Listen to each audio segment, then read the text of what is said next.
আচ্ছা ঠিক আছে, এবারে আপনি ঘুরুন। হ্যাঁ, পচা গলা বিক্রি হয় না, পচা গলার দাম আলাদা।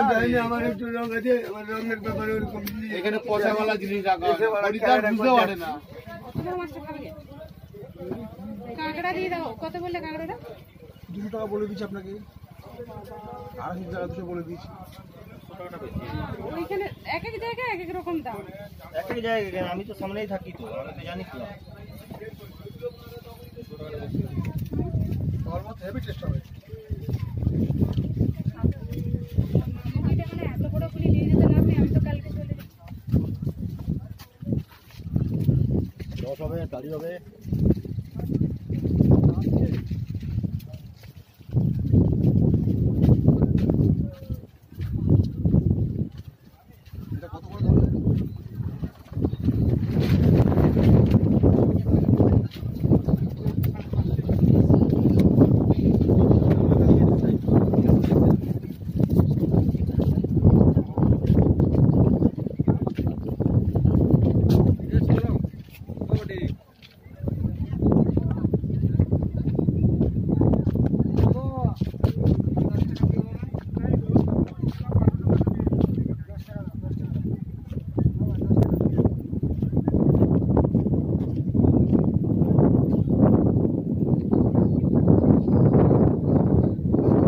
সামনে জেলেরা মাছ ধরছে, জালের মধ্যে প্রচুর মাছ ফেসেছে।